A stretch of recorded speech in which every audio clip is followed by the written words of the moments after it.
So good morning, Year 10. Today's lesson, why did the Spanish Armada fail?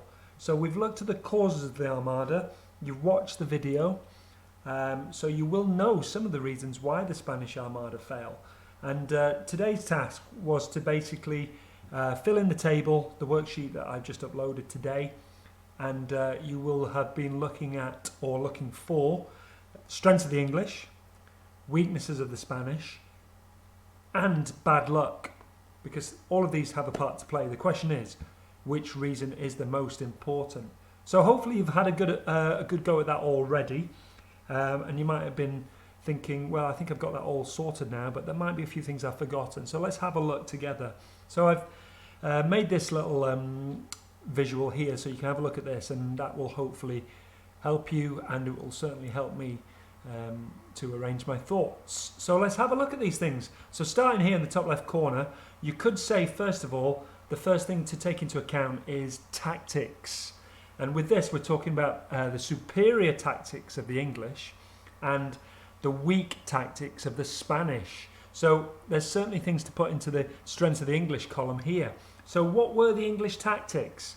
Well, I think that the main strength of the English tactics was that they were able to adapt on the hoof, and they adapted to events, and they adapted successfully to events. And if you contrast that to the Spanish, sorry about that. If you contrast that to the Spanish were not able to adapt their tactics. Their tactics were static. So whatever happened, they did not have a plan B, and that proved to be disastrous. So let's have a look at the English tactics first of all. So I would say the first time that English tactics shine is to do with this here, the Isle of Wight. And if you remember from the video, what we have basically is this situation whereby the Spanish crescent moon formation is sailing up the English Channel. Now, they are a little bit worried, the Spanish, because they are still waiting to hear word back from the army that's supposed to be waiting for them in Calais. But they don't hear anything. Now, the problem for them is this. After the Isle of Wight, and we've got this is called the Solent, and we have a massive natural port here.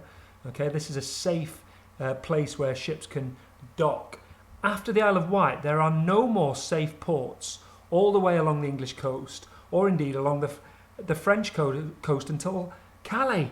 So basically what the Spanish decided to do was take over the Isle of Wight until they heard word from their army in Calais.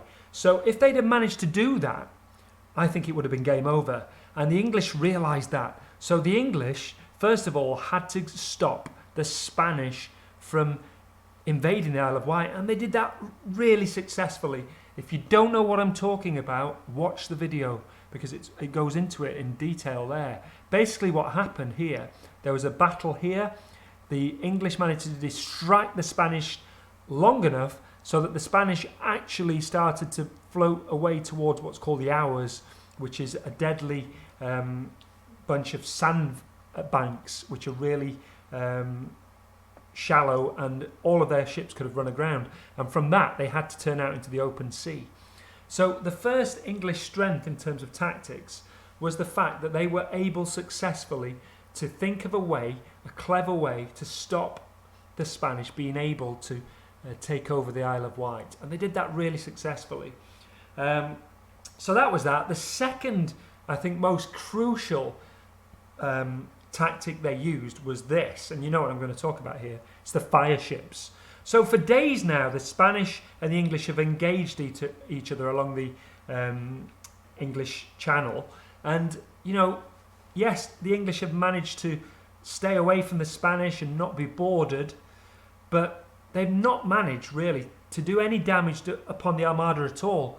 So, a flash of brilliance, they change their tactics. They think, what can we do? And what do? They sacrifice 8 ships, which is a huge gamble. They set them on fire and they plough them into the Spanish, who are anchored just off Calais.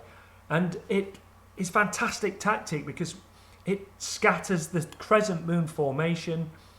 and with the crescent moon formation scattered, which is the Spanish's biggest defensive positive, they're able to then pick off each individual Spanish ship. So that is a huge tactical advantage played by the English there by using these fire ships. So just to summarise that, English tactics, they're able to change their tactics and do what they need to do to win, e.g. the fire ships, really. That's the best example of that. You could also mention the Isle of Wight. So that's that. Now let's have a look at the Spanish tactics, which are nowhere near as good. They are what you would say static. So Philip II gives them their tactics before they leave, and they're not allowed to deviate. And their tactic is this: they're going to stay in the crescent moon formation, which they think is invincible, so they don't need to worry about what would happen if it broke up, because that would never happen. And they're just to sail up the English Channel, meet with the army in Calais, bring it over to England and take over the place. Simple as that. And they thought it was so infallible, so such a bulletproof plan that they didn't need a plan B. So the first weakness of the Spanish tactic is there's no plan B, which ultimately they need, because they've not anticipated the fact that the army wouldn't be there, which is ridiculous. I mean, that is a real failure of leadership and failure of tactics, because the chances of the army being there, I would say, are slim. Now, why is that? It's because communications at sea were terrible in the 16th century. Of course they were. They're relying on pigeons carrying messages.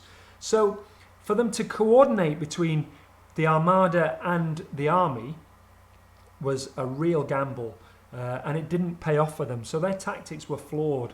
And secondly, they were totally static. Now, Medina Sidonia, when he was sailing up the English Channel, he could have totally, ensured that there was no chance of them not winning if he'd have taken the opportunity to destroy the entire English Navy easily when they had the chance, when they were just stuck in their docks in Plymouth Harbour because the wind was against them. The English were sitting ducks, and they must have thought, well, that's it, we're done for. What happened? The Spanish just sailed on by. Why did they do that?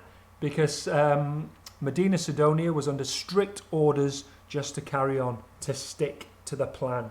So they could not deviate. What a ridiculous decision. Because if they'd just done that, if they'd made that decision and wiped out the English Navy, which they definitely would have done, then that would have been it. It literally would have been it. It didn't matter then how long it took for the army in Calais to get ready, because they would have had nobody to fear and nobody to send fire ships into them, because they would have destroyed everything. Okay, so that is got to be the biggest failure, hasn't it? It really has. So we've got that issue there, and yeah, I think that's it basically. That's it for tactics, thinking about it.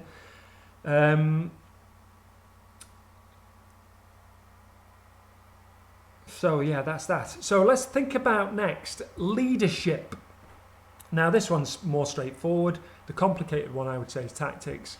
Leadership is simple, isn't it? The English had better leaders. This is another English strength, and it's another Spanish weakness. English strength of their leadership, you know this. They've got experienced and respected, if not revered, leaders, such particularly Sir Francis Drake. Now, Lord Howard is the man in charge, because he's an aristocrat and important. Sir Francis Drake is the most skillful sailor the British have got, the English have got, and basically completely revered, trusted by their men, who would follow them to the death, because they fight side by side with their men, and as they said in the video, they treated them with respect and as equals on the ship, and that was very good, etc. Now, contrast that to the leadership of the Armada. You've got Medina Sidonia, who's a very important man, but he's never fought a sea battle, and indeed he gets seasick. Never fought a sea battle against our most famous sailors of all time, who have fought countless sea battles and know all sorts of tricks up their sleeves. So, of course, there's a massive gulf in leadership, and I think that really shows in the decisions that are made. This lack of leadership from the Spanish, and this really inspired leadership by the English. So that's the leadership thing. We then, I would say, well, we can either go into skills, because there's a skills gap between the English and the Spanish sailors, or we can look at the actual hardware, the ships and the cannons. Let's do that first of all. So the ships and the cannons, you know, look at it's an English strength, and again, it's a Spanish weakness. You know these things. Let's look at the cannons first. So the English, it's a huge strength of the English, because and it's linked to the skills, but let's just look primarily at the cannons. What was the difference? Well, the English cannons had more range, but they did less damage. However, they were all the same. They were all the same cannons. That meant that all the cannons used the same size cannonballs. So all the English balls were the same size, which meant that in the pressure of battle, in that crazy, unbelievably desperate situation when you were in the middle of a sea battle, which must have been absolutely harrowing, and I can't imagine the pressure. It didn't matter, you wouldn't get confused with different size balls, and that must have been desperate. With the Spanish, we know that they had at least 3 different size cannonballs, and they were rolling all over the place, and in the middle of the sea battles, they were getting mixed up, and they couldn't use them. And what that showed in battle was this. Basically, in the Battle of Gravelines, you know, the English were managing to get away 3 shots a minute per cannon. The Spanish, 1 per hour per cannon. And that was in part due to the fact that the cannons were all different sizes and were all getting mixed up. And it was also in part due to the skills gap that we'll talk about in a minute. So, secondly, we've got the difference in the ships. Now, we looked at this when we did the development of warfare, because the English are ahead of the Spanish in terms of ship design. The Spanish have not moved on. They've got those big, heavy galleons that are basically just floating cargo ships. They're very heavy, they're cumbersome, they're not very manoeuvrable, whereas the English are sleeker, faster, way more manoeuvrable, and that proves absolutely crucial at the Battle of Gravelines, because the English just sail them in, you know, outsail them, outmaneuver them, outshoot them, and ultimately destroy them. So that's a huge fact, the superior design of the English ships. Now, all of this is also linked to the skills gap, and the superior skills of the English and the weaknesses of the Spanish. Let's think about those. So the English sailors were well drilled, they were very experienced, and they were used to pressure. They'd fought many sea battles, they were used to pressure. The gun crews, they were drilled. That was their job. They just, under pressure, they would relentlessly just load and fire, load and fire, load and fire. They knew what they were doing, and they were used to it. And the sailors as well, they were experienced sailors. They could sail their superior craft, and therefore they outsailed the Spanish and outgunned the Spanish. And the Spanish, let's have a look. Well, you know, what kind of people were on board the Spanish ships? That's what you've got to ask yourselves. Well, as the video told us, they had too many priests, and with all due respect to priests, they're generally not that much cop in battle. Okay, so too many priests on board, and actually too many soldiers. So they had a bunch of soldiers on board the ship, but yeah, soldiers are good at fighting on land. That was the Armada. You see, the Armada thought it didn't have to worry about being outsailed. It would just hold the crescent moon formation, be indestructible, land the soldiers on land, take over Britain. Okay, but the problem was this for the Armada: the crucial battles were fought at sea, and therefore the soldiers had to fire the cannons. They weren't used to it. They weren't as drilled. They weren't used to firing cannons at sea, and consequently made a right mess of it. And the Spanish soldiers, what they expected to do, and what the Spanish tactics expected them to do, was be able to throw their grappling hooks across to the English, pull in the English ships, swing aboard, board the English ships, and then fight hand to hand. The English never let that happen. They never got close enough for the Spanish to deploy their usual tactics, which is again a superior, you could say, thinking back to tactics, a superior tactic of the English. So the Spanish, bless them, their poor soldiers couldn't do anything about it, and they were outgunned by the English. And again, in the Battle of Gravelines, it's very telling that they're only ever able to get off one shot per cannon per hour, which is terrible, isn't it? It's a terrible, terrible statistic. So we've got way superior skills of the English sailors compared to the skills of the Spanish that just don't come into play at all. Okay, so that's that. So I think we're there, aren't we, really, with the strength of the English, the weaknesses of the Spanish. We've mentioned most of them. Last thing now is bad luck. Well, what do we put in there? And the main thing that goes in bad luck is the weather. The weather was against the Spanish. Okay, ultimately there's a major storm, but I will point out that this major storm was after the decisive battle of Gravelines. Okay, so the decisive battle had already been fought, and the weather and the storm finished the Armada. You know, they had to go and sail around the coast of Scotland and Ireland, and they were all washed up on the shores of Ireland or drowned. That finished them, but I would argue that the decisive battle had been fought before this storm, but it certainly finished them off.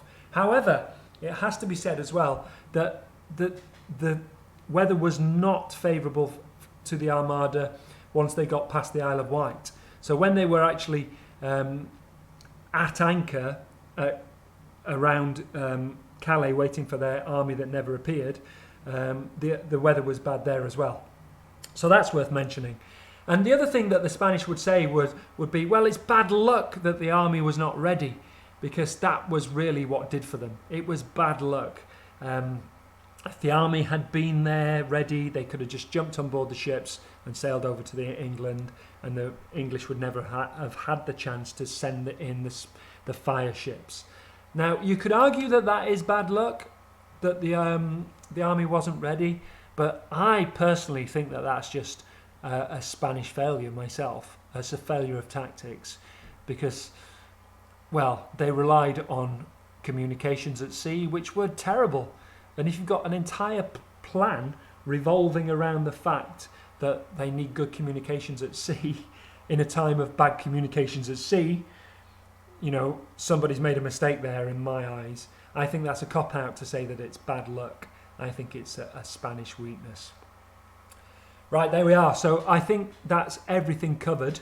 What we're going to do now, next week, now that we've thought about this, we're going to have a go at a 16-mark question that basically looks at the reasons for the failure of the Armada, which was the most important reason for the failure. So before next week's lessons, I would like to have a think of that. Think about it. Which reason was the most important?